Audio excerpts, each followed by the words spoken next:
Алтын тордогу карылык же бактылуу болжугуч. Сиз укпаган сыр. Достор, амансыздарбы? Бүгүн мен силерге бир окуяны айтып берем. Бул жөн эле аңгеме эмес. Бул биздин коомдогу уят деген түшүнүк менен чыныгы сүйүүнүн ортосундагы күрөш. Менин бир жакын досум бар. Атын Алмаз дейли. Ал өтө зээндүү, акылдуу бала. Японияда 5 жыл окуп, ал жактын маданиятын, иштөө системасын сиңирип келди. Азыр Бишкектин таак ортосундагы чоң IT компаниясы бар. Офисине кирсең, өзүңдү Америка же Европада жүргөндөй сезесиң. Заманбап дизайн, жаш кыз келиндер, кофе машиналар баары кычырап жатат. Бир күнү Алмазга бир иш менен кайрылып офисине барып калдым. Экөөбүз кофе ичип, пландарды сүйлөшүп отурсак, эшик ачылып калды.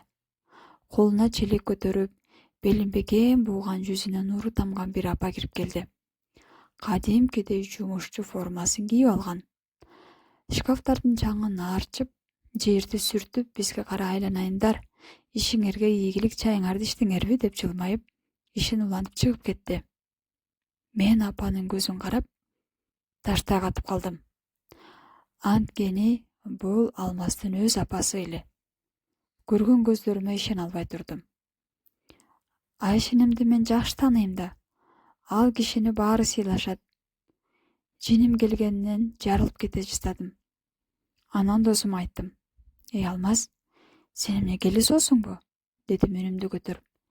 Эл көрсөм эмне дедим огуну? Сен деген миллиондогон келишимдерди түзөсүң. Астыңда акыр күлгүдөгү машина. Бирок апаң сенин офисиңде пол жууп жүрөт. Сага эмне акча жетпей жатабы? Апаңды бага албай калдыңбы? Же апаңды бакканга кудуретиң жетпей, ушинтип пол жуудуруп койдуңбу? Дедим.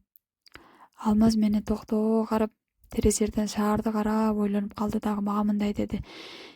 Досум, мага апамдын алтын табактан тамак ичкени эмес, анын жашоого болгон кызыгуусу, ден соолугу керек. Мен үйдөн улуусумун, бөлүнүп чыгып кеткенмин. Апам үйдө кенже иним менен жалгыз калган. Билесиңби бизде кандай? Ата энени төргө отургузуп коебуз, сиз дем алыңыз, иштебеңиз, кыймылдабаңыз дейбиз. Бирок апам үйдө отуруп кыймылдабай, 4 дубалды тиктеп, бат эле карый баштады. Буту колу ооруп, бир күнү бир жери ооруйт, бир күнү башка жери ооруйт, кан басымы көтөрүлөт, жалгыздыктан мени сагынап, күн бою телефон тиктеп отурат. Же телефондон менин чалышымды күтүп отурат. Мен ага беговая дорожка алып бердим. Апа, басыңыз, ден соолукка пайда дедим. Бирок балам, темирдин үстүнө чуркап мен эмне жинди белем деп баспай койду. Көрсө адамга куру эле кыймыл эмес, максаттуу аракет керек экен, деди. Алмаз сөзүн улантты, мен болсо унчукпай акырына чейин угуп отуруп калдым. Мен апамды бул жерге 4-5 саатка гана жумушка алгам. Атайын 3-чү кабаттан 1-2 кабинетти бөлүп бергем. Апам бул бизнес меники экенин билбейт. Ал өзүн кадимки кызматкер сезет бул жерде. Ал бул жерде жалгыз эмес, жанындагы жаш кыз келиндер менен сүйлөшөт, алардын турмушун угат, кеңешин берет, тамашалашат, ушакташат дегендей. Адамдар менен баарлашуу бул эң чоң терапия. Эң башкысы, биз күн сайын чогуу түштөнөбүз. Апам мени күнүгө көрөт. Мен апамдын көзүндөгү отту көрөм. Анын кыймылы жакшырды, баскан турганы шамдагай болуп калды. Мурдагыдай бир күнү тизеси, бир күнү кан басымы көтөрүлбөй да калбадыбы? Деди. Билесиңерби достор, эң кызыгы айлык алган күнү болот экен Айшенемдин.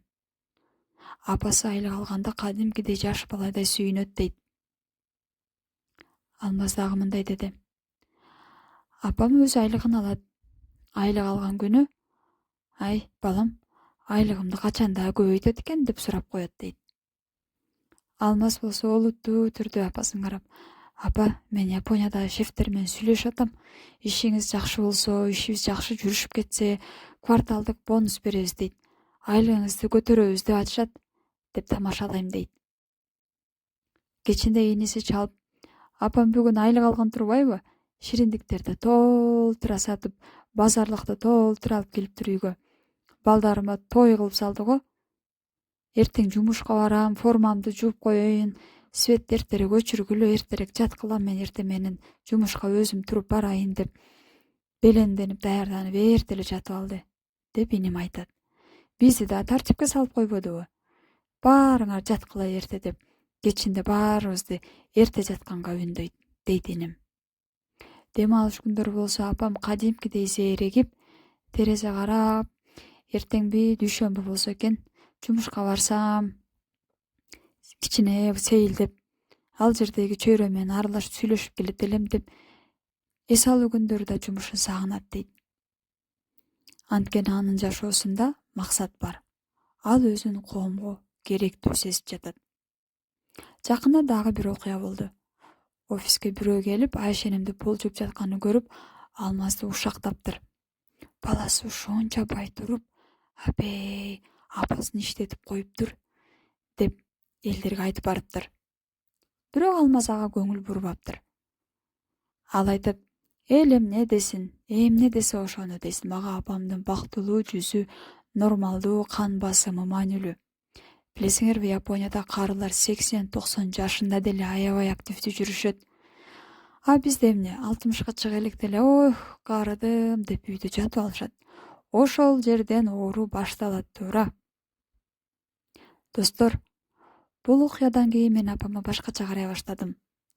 Биз ата-энебизди багып жатабыз деп аларды алтын тордогу куштай кармап койгон жокпузбу? Аларга бир гана тамак аш, кийим эле эмес, өзүн керектүүлүк сезген сезими да керек экен. Аларга адамдар менен баарлашуу, коомго аралашуу, пайдалуу нерселерди келтирүү, өзүн пайдалуу сезүү сезими керек экен. А сиз кандай ойлойсуз? Алмаздын кылганы чын эле ташбоордукпу? Же бул чыныгы акылдуу баланын камкордугубу? Эл эмне дейт дегенди тандайт белеңиз? Же апаңыздын ден соолугунбу? Оюңузду комментарийге жаза кетиңиз. Ушул темада сырдашайлы. Баса, биз күндө жаңы видеолорду, жаңы окуяларды чыгарып турабыз. Катталганды жана коңгуроону басып койгонду унутпаңыз. Кийинки видеодо көрүшкөнчө.